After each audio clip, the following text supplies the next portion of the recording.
Irmãos amados, vamos abrir a palavra de Deus no texto de Ruth, capítulo 1, verso 1 a 22.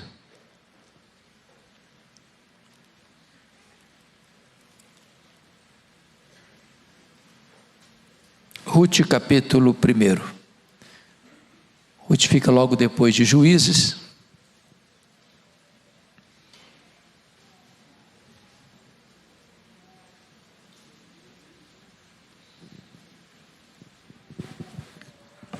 Enquanto vocês procuram aí, deixa eu botar um pouquinho de água aqui.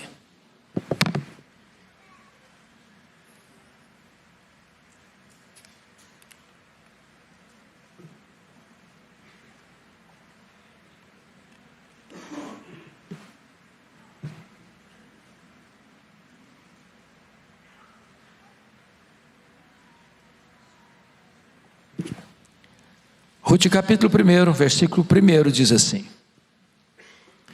Nos dias em que julgavam os juízes, houve fome na terra, e um homem de Belém de Judá saiu habitar na terra de Moabe, com sua mulher e seus 2 filhos.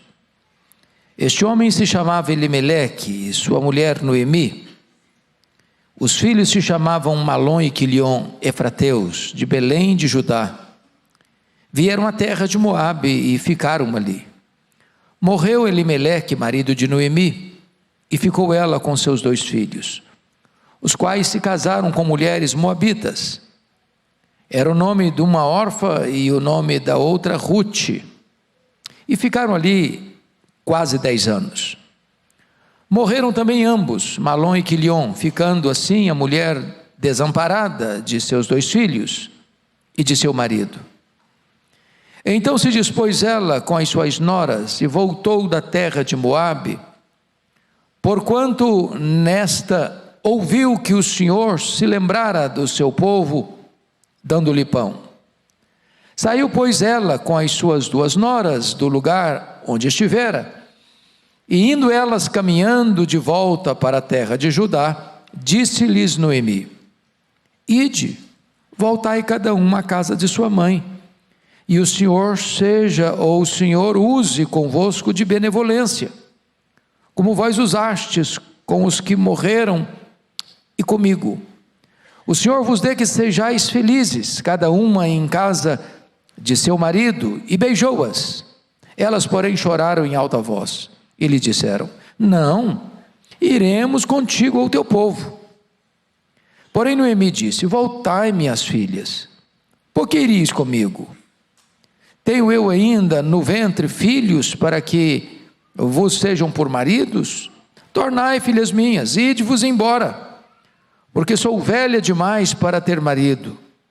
Ainda que eu dissesse, tenho esperança, ou ainda que esta noite tivesse marido e houvesse filhos, esperá-los-ias até que viessem a ser grandes?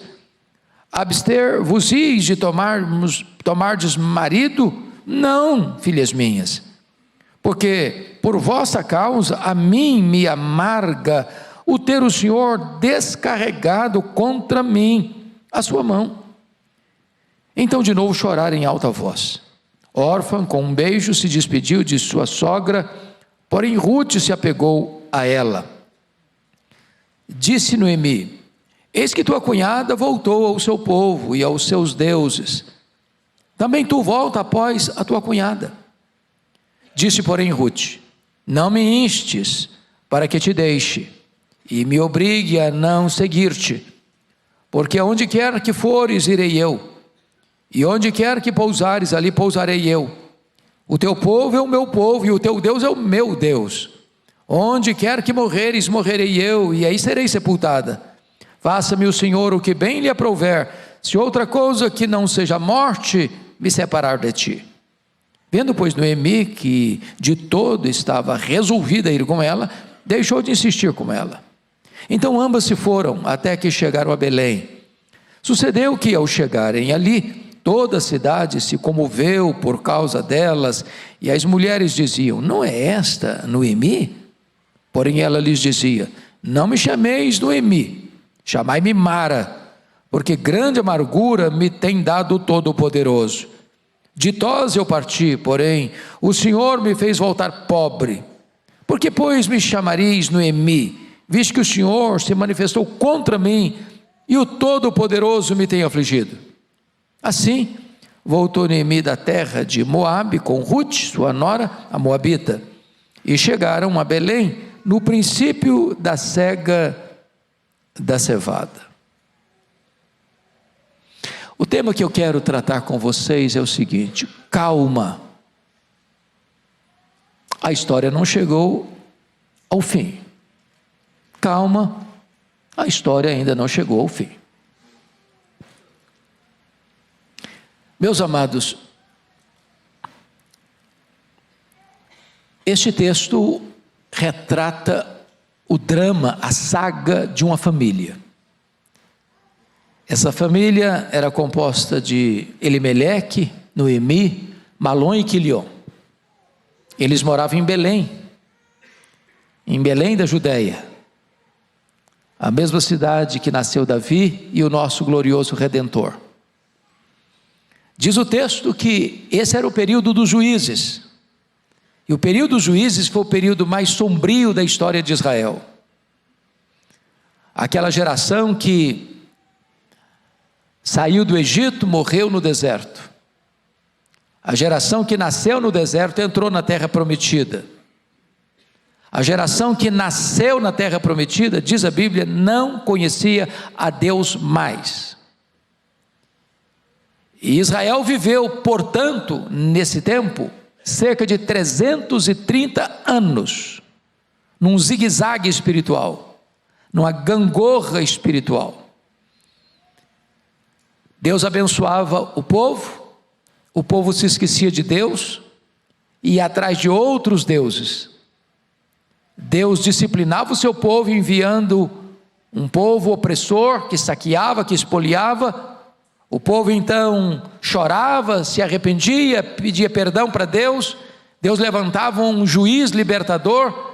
Havia um tempo de sossego, de bonança. Quando tudo estava bem, o povo se voltava contra Deus de novo, e Deus disciplinava o povo de novo, e o povo chorava e pedia a Deus misericórdia. Deus levantava um juiz para libertar o povo, e quando estava tudo bem, o povo se esquecia de Deus de novo, e ficou nesse ciclo por 330 anos. Está escrito aqui que nos dizem que julgava os juízes, houve fome na terra. O texto não diz se essa fome é fruto de uma seca severa. Esse texto não diz se essa fome é resultado de um outro povo que vivia ao redor de Israel para saquear o povo de Deus, tomar as suas colheitas e deixar o povo à míngua. O texto não nos relata a causa da seca ou a causa da fome. Mas essa família, nessa crise, toma uma decisão. Qual a decisão? Vamos sair de Belém. Aqui não dá mais para nós. Não é prudente permanecer onde estamos na crise. Vamos fugir.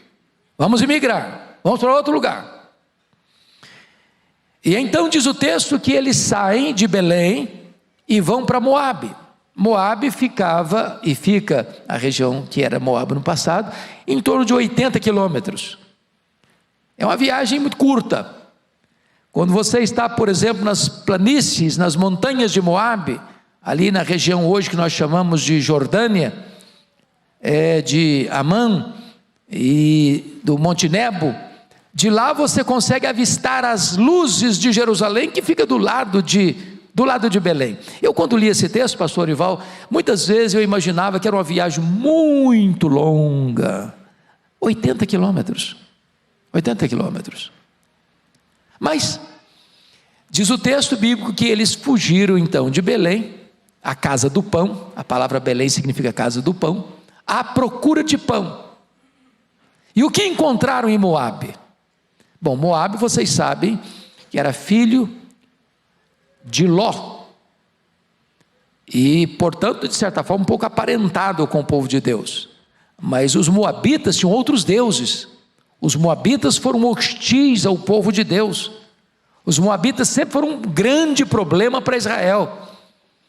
E eles vão buscar abrigo exatamente entre os moabitas. E saindo de Belém à procura de pão, encontraram a doença. Saindo de Belém à procura de sobrevivência, encontraram a morte. Saindo de Belém à procura de uma solução para a vida deles, encontraram uma sepultura. E o texto diz que lá em Moabe morre o Elimeleque. Depois que Noemi está viúva, com os 2 filhos, Malom e Quilion, depois da morte do pai, os meninos se casam com moças moabitas, Orfa e Ruth. E esse interregno de saída de Belém à volta a Belém durou em torno de 10 anos. 10 anos. O fato é que as meninas se casaram, ou os meninos se casaram com moças moabitas e não tiveram filhos. E ambos morreram. Agora veja a situação da Noemi. Ela é estrangeira, ela está pobre, ela está viúva, ela está desamparada dos filhos, ela não tem a que se apegar. É bem verdade que o texto nos mostra de uma maneira muito bonita, que as noras usaram de misericórdia com ela, e ela costurou uma relação de muita amizade com as noras, exemplo para a nossa geração. Mas agora, precisamos parar e pensar aqui, 3 alertas. Quando falta liderança espiritual, o povo se desespera. Essa crise aqui tem muito a ver com a falta de liderança espiritual em Israel. Um tempo que cada um fazia o que achava melhor, porque não havia rei, não havia direção, não havia liderança espiritual. Segundo, quando a crise chega, fugir nem sempre é a melhor escolha. Nem sempre é a melhor escolha. Eles foram para Moabe buscar solução e encontraram doença e morte. Terceiro, quando a crise chega, a solução não é abandonar a casa do pão, a solução é procurar o Deus que tem pão com fartura para dar. Então aqui eu quero tirar algumas lições para nós. Primeiramente, vamos ver a saída de Belém, uma escolha perigosa dos versos 1 a 5.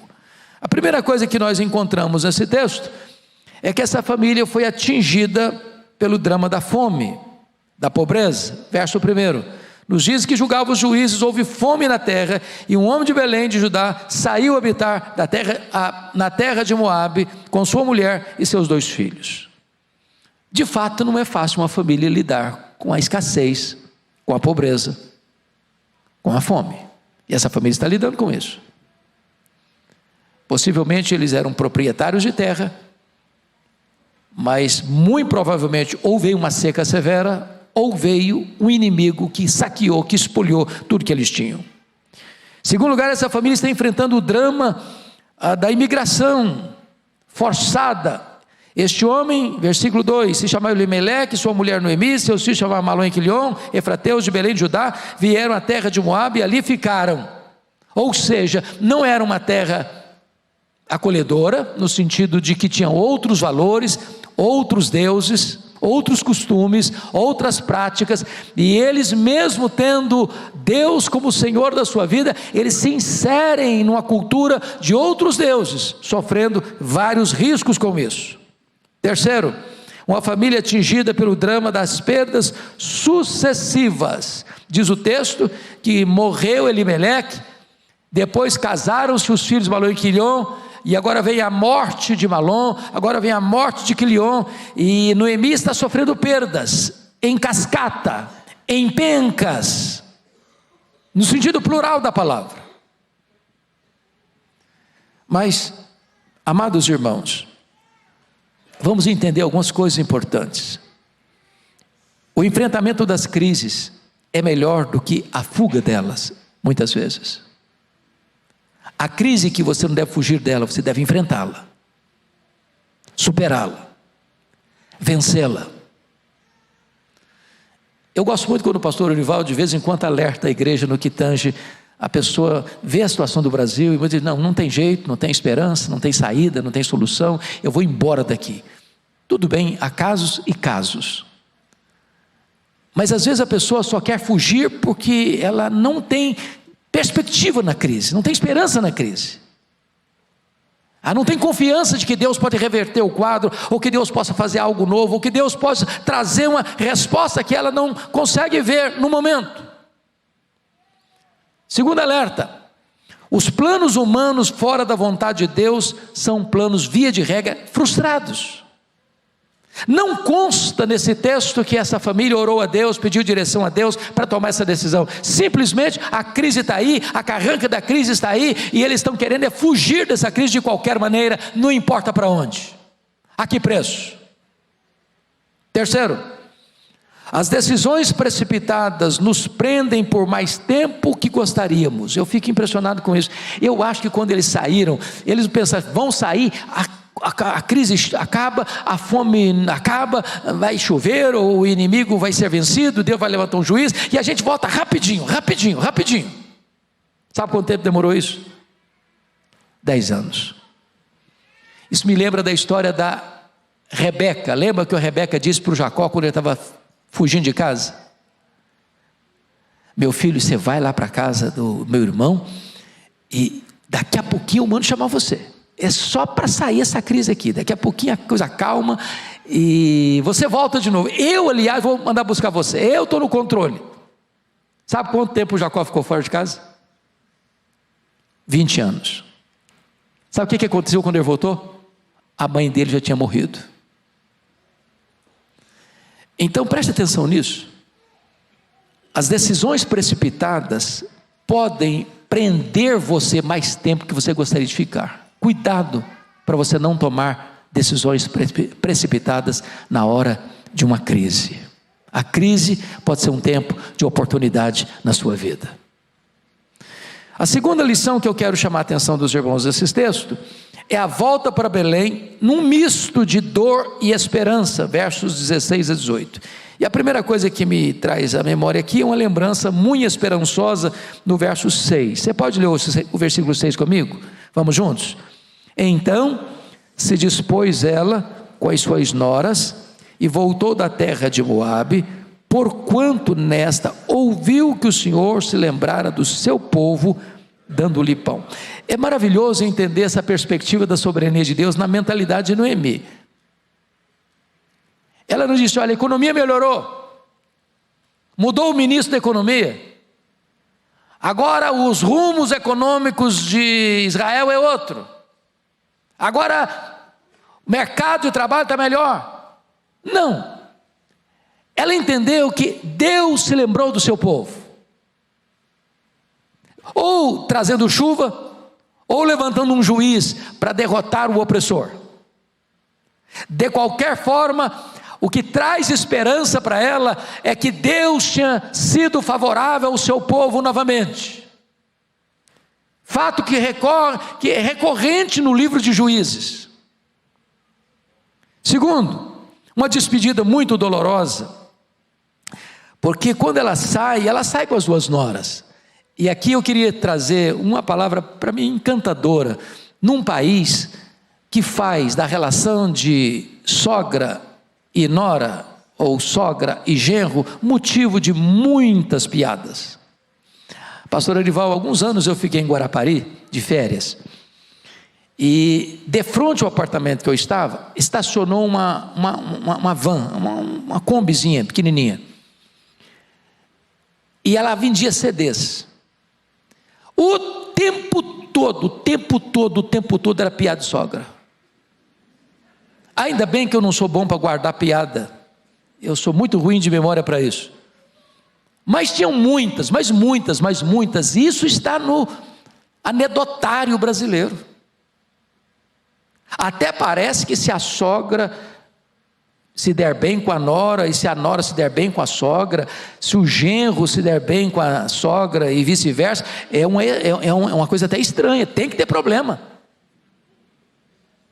Agora vejam vocês que a Noemi é pobre, é velha, é viúva, é estrangeira, e as noras têm por ela o maior apreço. E Noemi chama as noras de filhas, e declara que as noras tinham sido bondosas e misericordiosas com ela, e com os meninos que morreram. Isso é uma lição para a nossa geração. É muito importante que se crie essa realidade de que filho, genro, nora, sogra, sogro, essa relação precisa ser uma relação de amizade, de respeito, de ternura e não de agressividade e hostilidade. Quando Noemi está saindo, ela vai se despedir das meninas. Olha, pode voltar para casa de vocês. Embarcar comigo é uma viagem nada segura. Eu não tenho nada para oferecer, nada. Sou pobre, sou viúva, sou estrangeira. Então eu não tenho nenhuma coisa para oferecer para vocês. Não dá para vocês irem comigo. Eu não tenho nada para oferecer. Eu não tenho casa, eu não tenho provisão, eu não tenho sustento, eu não tenho perspectiva. Então comigo vocês não devem ir. As meninas choraram, beijaram Noemi. Diz o texto que uma delas volta. Mas por que ela volta? Qual era a justificativa realista de Noemi? Vamos ver. Em primeiro lugar, olha comigo o versículo 12. Tornai, filhas minhas, ide-vos embora, porque sou velha demais para ter marido. O que ela está querendo dizer com isso? Você só pode entender isso dentro da cultura judaica. O que constava na cultura judaica? Quando um rapaz que tinha outros irmãos casava com uma moça, e se esse rapaz, casado com essa moça, morria sem ter filhos, sem suscitar descendência, na lei do levirato, o irmão que vinha em seguida tinha que casar com a viúva. É uma lei muito complicada. Você já pensou casar com a cunhada? É complicado, né, pastor Ival? Essa lei não é boa não, mas era a lei da época. E aí o menino que nascesse desse casamento era para o marido, para o irmão que morreu, para que aquele irmão que morreu não ficasse sem descendência na terra. Então quando dizer eu não tenho marido, eu quero dizer o seguinte: olha, não tem chance de eu ter filhos para casarem com vocês oportunamente. Segunda coisa, versículo 13, ela diz assim: ainda que eu tivesse esta noite marido, que eu engravidasse, tivesse filhos, esperá-los-ias até que viesse a ser grandes? Abster-vos-ias de tomardes marido? Ou seja, será que vocês, para cumprir a lei judaica do levirato, ainda que eu casasse hoje, ainda que eu tivesse filhos hoje, vocês esperariam até esses meninos crescerem para a idade, para casamento, para se casarem com eles? Ou seja, ela está dizendo: eu não vejo saída para mim, eu não vejo saída para vocês, então voltem, pode voltar. Mas mais do que isso, a Noemi, ela tem uma amargura muito sofrida no versículo 13. Você pode ler o 13 comigo, na parte B? Porque, lá, leia comigo aí. Porque, por vossa causa, a mim me amarga o ter o Senhor descarregado contra mim a sua mão. De quem que ela está amargurada agora? Contra quem que ela está amargurada agora? Contra Deus. E sabe, irmãos, a Noemi está entendendo que o marido morreu, o Malom morreu, o Quilion morreu, e ela bota a culpa na conta de Deus. Quanta gente que nas dificuldades da vida atribuem a Deus os dramas da sua vida também. E ela vai usar isso em outras expressões. Olha o versículo 20, o que ela vai dizer de Deus: não me chameis Noemi, chamai-me Mara, porque grande amargura me tem dado Todo-Poderoso. Então Deus é aquele que está dando um cálice amargo para ela beber. As causas do sofrimento dela, das dores dela, dos dramas dela, do luto dela, da pobreza dela, tem uma causa, e o causador de tudo é Deus. Olha o verso 21. Ditosa eu parti, porém o Senhor me fez voltar pobre. Quem fez ela voltar pobre? Na perspectiva dela? O Senhor. Mas ela partiu ditosa mesmo? É verdade o que ela está falando? Por que ela saiu de Belém? Vou passear, vou tirar umas férias em Cancún, vou para Disney. É isso? Ela saiu por isso? Vou fazer um curso especial? Não, ela saiu num tempo de crise. Ela está superdimensionando o problema e atribuindo as causas do seu sofrimento ao próprio Deus. Então notem comigo que na parte B do versículo 21 ela diz assim: visto que o Senhor se manifestou contra mim e o Todo-Poderoso me tem afligido. Não afligiu só no passado, não, está me afligindo, continua me afligindo. O Deus Todo-Poderoso é a causa dos meus problemas. Essa mulher está amargurada, ela está de mal com a vida, ela está ácida. Contra quem? Contra Deus. Então, eu gostaria que vocês pudessem pensar comigo, que no meio de toda essa amargura, de toda essa tempestade, surge um fato que traz luz, traz beleza, traz encanto para o coração dessa mulher, que é a postura da sua nora, a Ruth, uma declaração de amor muito especial. Então, veja você no versículo 14, a parte B. Então de novo choraram em voz alta. Orfa, com um beijo, despediu-se de sua sogra, porém Ruth se apegou a ela. O relacionamento marcado pelo amor é mais importante do que coisas. Ela está dizendo: eu não tenho nada para oferecer, eu não tenho futuro para oferecer, eu não tenho bens para oferecer, eu não tenho filhos para que vocês se casem, eu não tenho nada. Mas o amor supera tudo isso, porque o amor é marcado por aquilo que é absolutamente altruísta. O amor é mais importante do que coisas. Então, eu não estou indo com você, Noemi, porque você é rica, porque você tem propriedades, porque você tem herança, porque você me dará conforto, porque você me dará uma vida melhor do que a que eu vivo aqui em Moab. Eu estou indo com você porque eu amo você. A crise não apaga o amor, as muitas águas não podem afogar o amor, diz a Escritura. Segundo lugar, o relacionamento marcado pelo amor não desiste diante das dificuldades. Leia o verso 15 comigo, todos juntos. Disse Noemi: eis que tua cunhada voltou ao seu povo e aos seus deuses, também tu volta após a tua cunhada. Versículo 16, disse porém Ruth: não me instes para que te deixe, nem me obrigues a não seguir-te.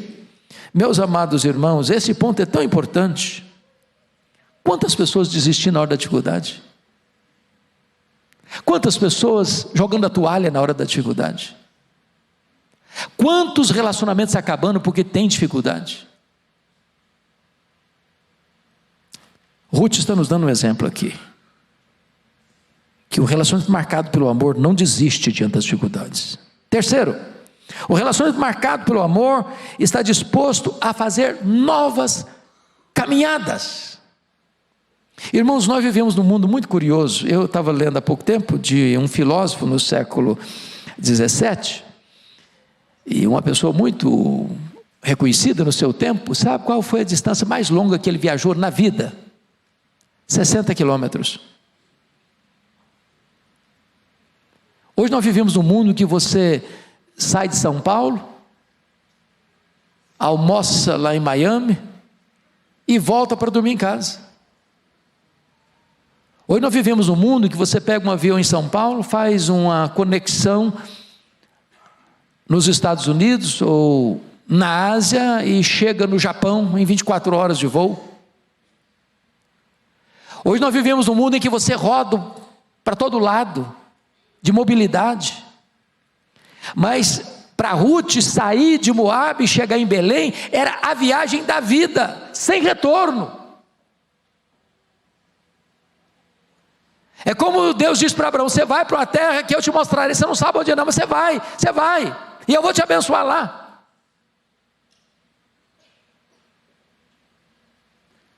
Esse ponto é maravilhoso, porque essa moça está mostrando que ela está pronta a fazer novas jornadas na vida, marcada pelo amor. Quarto lugar, o relacionamento marcado pelo amor está disposto a fazer novos compromissos. Versículo 16b diz assim, na parte B: porque aonde quer que fores, irei eu, e onde quer que pousares, ali pousarei eu. O teu povo é o meu povo, o teu Deus é o meu Deus. Isso é aliança para a vida. O que eu acho mais interessante é que este é um texto que é muito cantado em cerimônia de casamento. Não é verdade? E a mais, talvez, bela declaração da Bíblia sobre amor, talvez seja esse. Só que não é de um homem apaixonado pela sua noiva, não é de uma mulher romântica declarando amor ao seu amado, é a declaração de amor de uma nora estrangeira para uma sogra estrangeira, viúva, pobre, completamente desamparada. O relacionamento marcado pelo amor, meus amados irmãos, faz uma aliança que nunca pode ser quebrada. Olha o verso 17, leia o 17 comigo, por favor, vamos juntos. Onde quer que morreres, morrerei eu, e aí serei sepultada. O que ela está dizendo é o seguinte: eu não estou fazendo aqui um acordo com você, uma aliança com você, apenas marcado por um sentimento. Eu estou fazendo uma aliança para a vida toda. Só a morte vai por fim essa aliança que eu estou fazendo com você. E finalmente, o relacionamento marcado pelo amor tem coragem de fazer juramentos solenes, soleníssimos, porque ela vai dizer no versículo 17, a parte B: faça-me o Senhor o que bem lhe aprouver, se outra coisa que não seja a morte me separar de ti. O que me marca aqui é que Orfa voltou à sua família e aos seus deuses, está escrito. Mas Noemi faz um juramento, não em nome dos seus deuses, faz um juramento em nome do Senhor. A impressão que eu tenho é que Ruth já é uma menina convertida, que Ruth já é uma menina aliançada com o Deus de Israel, que Ruth já tem conhecimento deste Deus, que o convívio de 10 anos foi suficiente para que ela reconhecesse que não há Deus a não ser o Deus Todo-Poderoso, o Deus de Israel, o nosso Deus. Mas agora, finalmente, vamos aprender aqui a chegada em Belém, um tempo de recomeço. No versículo 19 diz que houve uma comoção na cidade. Leia o 19 comigo. Então, ambas se foram, até que chegaram a Belém. Sucedeu que ao chegarem ali, toda a cidade se comoveu por causa delas. E as mulheres diziam: não é esta Noemi? Uma comoção. Dona Noemi, 10 anos está fora da nossa cidade. Chegou. Cabelos brancos, a face sulcada por rugas de sofrimento. Sabe o que significa Noemi? A palavra Noemi significa feliz. A dona feliz chegou, a dona felicidade chegou. E quando ela chega e as pessoas a chamam de Noemi, ela protesta. Versículo 20. Porém ela lhes dizia: não me chameis Noemi, chamai-me Mara. Mara significa amargura. Sabe o que aconteceu? Ela trocou de nome. Diz: o meu nome não serve mais para mim. Eu não sou uma mulher feliz, sou uma mulher amarga. E sabe com quem que eu estou amarga? Com Deus. Sabe por quê? Porque a mão de Deus foi contra mim, a mão de Deus pesou sobre mim, o Todo-Poderoso me afligiu, o Todo-Poderoso está me afligindo, a minha vida perdeu o sabor, a minha vida perdeu a alegria, não tem mais prazer em mim, não tem mais brilho no meu rosto, não tem mais felicidade à minha frente, eu estou muito magoada, ferida e machucada pela vida. Na mágoa dela, ela chega a inverter as realidades dos fatos, porque no verso 21 ela diz: ditosa eu parti. Não, não partiu ditosa não, senhora. Porém o Senhor me fez voltar pobre. É verdade, pobre ela voltou mesmo. Mas ela sai da sua terra numa época em que tem fome na cidade. Mas diz o texto, lá no finalzinho, que tem uma providência especial em tudo isso. Porque diz o texto que chegaram a Belém no princípio da cega da cevada, da colheita da cevada. E exatamente no contexto dessa colheita da cevada que Noemi vai ter uma surpresa. Ruth vai encontrar-se com um fazendeiro solteirão da família dela, que vai ser o remidor dela, que vai casar com Ruth, que vai fazer provisão para a família, que vai trazer bênção para a família, que vai suscitar um descendente para a família, que vai ser aquele que vai ser o avô do Davi. Diz a Escritura que a Ruth vai dar à luz a um menino, e esse menino vai se chamar de Obed, e esse Obed vai ter um filho que vai chamar Jessé, e Jessé vai ter um filho que vai chamar Davi, e Davi vai ser o rei maior de Israel, que vai dar fluxo ao nascimento do Messias, o Filho de Deus.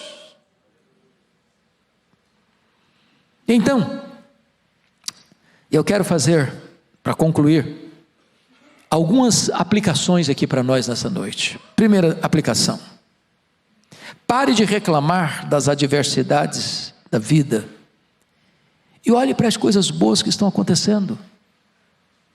Às vezes a gente só olha o problema, só enxerga o problema e fica amargurado. Tem gente reclamando da vida, murmurando. Agora deixa eu fazer uma perguntinha para você: você tem motivo de gratidão a Deus hoje, nessa noite? Quanto vale você estar com saúde hoje? De você ter saído da sua casa apesar da chuva e do trânsito de São Paulo para estar aqui. Quanto vale isso? Quanto vale o fato de você ter pernas que andam, ter braços que trabalham, ter olhos que enxergam, ter ouvidos que ouvem? Quanto vale você ter som que brota da sua boca, claro, para as pessoas ouvirem? Quanto vale o fato de você ter pulmões para receber ar? Quanto vale você ter um coração que bombeia sangue para o seu corpo? Quanto vale você ter rins que filtram as impurezas do seu corpo? Quanto vale isso? Quanto vale você ter uma casa? Quanto vale você ter uma família? Quanto vale você ter uma igreja? Quanto vale você ter amigos? Quanto vale você ter seu nome escrito no livro da vida? Então é hora de você parar de reclamar das adversidades e começar a olhar para as coisas boas que Deus tem dado a você. Você está vivo. É hora de você parar para perceber que do seu lado tem gente que ama você. Tem gente que cuida de você, tem gente que caminha com você, tem gente que abre mão de qualquer coisa para estar do seu lado, porque elas estão aliançadas com você, não apenas num tempo difícil ou num tempo de bonança, estão aliançadas com você para toda a vida, até a morte. Olhe para as coisas boas que estão acontecendo à sua volta, olhe para a sua casa, onde tem filhos, onde tem sua esposa, onde tem seu marido, onde tem amor, onde tem pão na mesa, onde tem aconchego, onde tem uma casa aberta e acolhedora para te receber depois de um dia de trabalho. Olhe para as coisas boas que Deus está lhe dando. Segunda aplicação: pare de olhar para Deus como aquele que está lutando contra você. Veja-o como aquele que trabalha por você. Às vezes a providência é carrancuda mesmo, mas como dizia o poeta William Cowper, por trás da providência carrancuda tem uma face sorridente. Porque o seu Deus é poderoso para transformar tragédias em triunfo. O seu Deus é poderoso para transformar vales áridos em mananciais. O seu Deus é poderoso para transformar as noites mais escuras em manhãs cheias de luz. O seu Deus é poderoso para, através de uma situação adversa, trazer uma grande bênção para a sua casa, para a sua família, para a sua vida. Então não veja Deus como aquele que está esmagando você com a sua mão poderosa. Veja Deus como aquele que está trabalhando por você. Diz a Bíblia: não há Deus como o nosso, que trabalha para aqueles que nele esperam. Terceira aplicação: pare de aceitar precocemente a decretação da derrota em sua vida. No versículo 8, Noemi disse: ide, voltai cada uma à casa de sua mãe.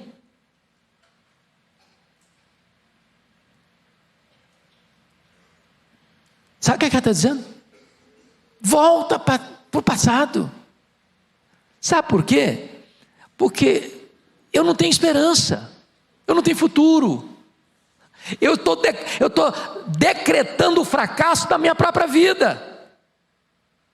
Eu não dou certo na vida, eu não vou dar certo na vida, eu só tenho passado, eu não tenho futuro. Pare de apostar no fracasso, pare de investir no fracasso, pare de alimentar a desesperança, pare de dizer que nada vai dar certo na sua vida, pare de achar que o futuro seu está nas suas próprias mãos. Confie em Deus, espere em Deus. Deus é poderoso para reverter essa situação, para mudar o placar do jogo, para virar a mesa da história na sua história. Quarta aplicação: pare de limitar o poder de Deus. Jamais perca a esperança de um milagre. Olha o versículo 12. Ela vai dizer: tornai, filhas minhas, ide-vos embora, porque sou velha demais para ter marido. Na cabeça da Noemi só tinha uma saída, na equação da vida dela só tinha um jeito de dar certo. Ela tinha que ter filhos, para que esses filhos crescessem e as meninas tivessem paciência e pachorra para esperar os meninos crescerem, para casar com elas. Ela não viu outra saída. Mas você e eu não enxergamos no escuro. Você e eu não enxergamos na curva. Você e eu não enxergamos lá o fim da linha. Deus tem saída que você nunca pensou nelas. Você nunca imaginou que pudesse ter uma saída, uma solução. Deus abre porta ou não tem porta. Deus abriu o mar vermelho, fez um caminho para o povo passar a pé enxuto. Deus fez brotar água da rocha. Deus fez cair maná do céu. Deus fez chover codornizes. Deus faz chover milagres na sua vida. Deus é poderoso para abrir uma porta onde você nunca viu uma porta existindo.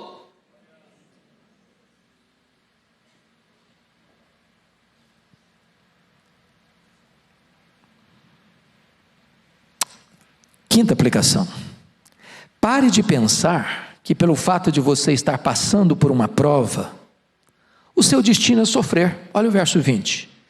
Porém ela lhes disse: não me chameis Noemi, chamai-me Mara, porque grande amargura me tem dado o Todo-Poderoso. Me tem dado significa me deu no passado, está me dando hoje e vai me dar ainda amanhã. Então, o fato de você estar passando por uma prova hoje não significa que o seu destino é sofrer. Às vezes a gente pensa assim. Tem mais. Às vezes a gente pensa que o nosso problema é o maior do mundo, né, pastor? Eu tive agora o encontro da nossa turma, 45 anos, nós entramos no seminário, e tivemos uma manhã de compartilhamento. Aqui foi terapêutico, curador, porque nós ouvimos os colegas bênçãos extraordinárias e vimos dores profundas,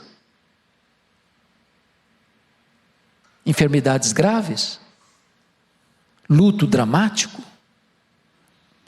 E às vezes quando você acha que você é o maior sofredor do mundo, que você está passando pela maior luta do mundo, que você e só você está enfrentando essa situação tão difícil, e você começa a ficar com dó de você mesmo. Coitadinho de mim, mas eu estou sofrido mesmo, meu Deus, eu estou tão sofrido, eu sou tão sofredor, minha vida está tão ruim, está tão difícil, na minha casa está tão complicado.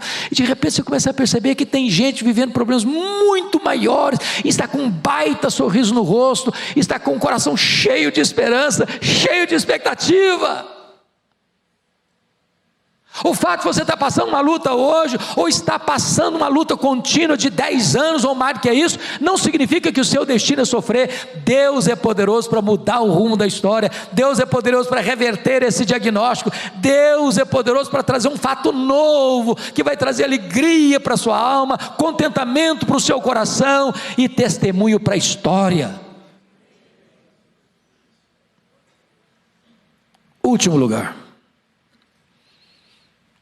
sexta aplicação: pare de olhar para as tribulações da vida como uma maldição de Deus. Versículo 13, ela disse isso lá no finalzinho: porque por vossa causa a mim me amarga o ter o Senhor descarregado contra mim a sua mão. Mas se Deus descarregar a sua mão contra nós estamos fritos mesmo. Porque a mão de Deus é pesada. Só que ela está fazendo uma leitura errada.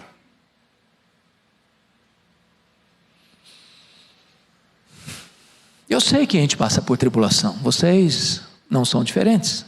E não são exceção.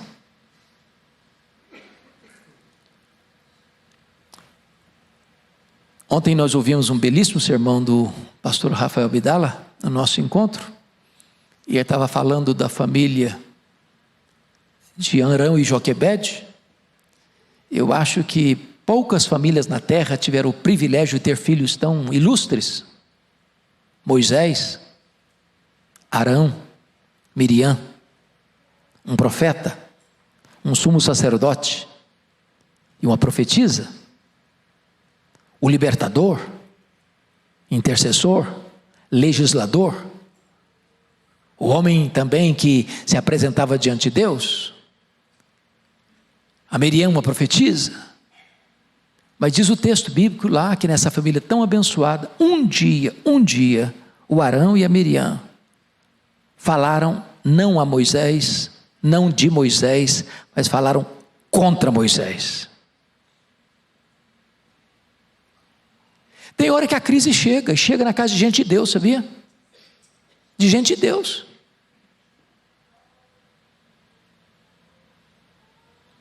Se rebelaram. E a Bíblia diz que foi preciso acontecer um grande problema, uma espécie de tragédia na família, para a família consertar. A Miriam ficou leprosa. Quando a Miriam ficou leprosa, acabou falar mal, acabou as brigas, e aí o Moisés vai orar por ela, e aí o Arão vai pedir perdão, e aí vai reconciliar, vai acertar as coisas. Eu li uma frase há pouco dias que me marcou muito. Eu disse o seguinte: pequenos problemas dividem a família, grandes problemas unem a família.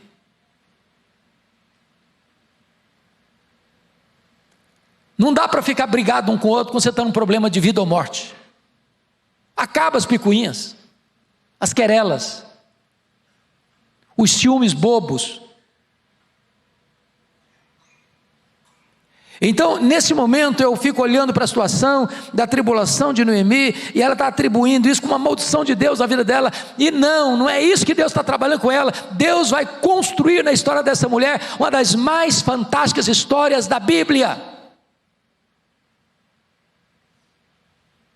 Ela é amada pela sua nora, ela é respeitada pela sua nora, a sua nora vai encontrar por providência de Deus um homem chamado Boaz, que é da família, que é rico, que é remidor, e que vai suscitar aí um filho chamado Obed, que depois também vai ter outro filho que vai ser chamado de Jessé, que vai ter um filho chamado de Davi, que vai ser o maior rei de Israel, de onde vai proceder o Messias, o Salvador do mundo.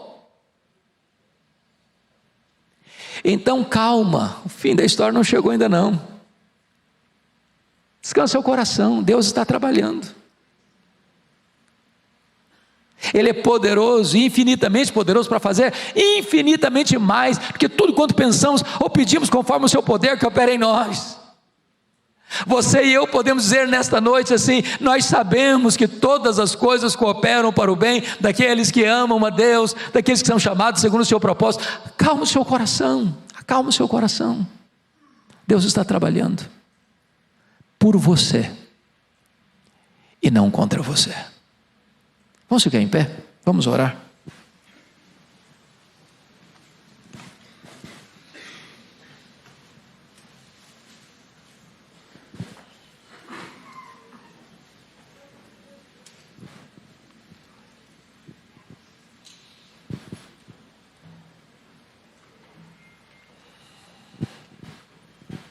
Feche os seus olhos por um momento. O Deus presente, o Deus que está aqui, é o Deus que te ama muito, apesar das lutas que você está vivendo. Às vezes são dramas mesmo, você olha e não vê uma saída, mas Deus é poderoso para lembrar-se de Belém e trazer pão onde tinha fome. Deus é poderoso para levantar alguém para ser seu remidor, para trazer saída e resposta para você. Deus é poderoso para suscitar alguém na sua família, que vai ser alguém que vai ser conhecido na história da redenção. Acalme seu coração, porque embora você não possa perceber nenhuma saída, Deus abre porta onde não tem porta para abrir, e a porta que Deus abre ninguém fecha. Senhor, aqui está a tua igreja, aqui está o teu povo.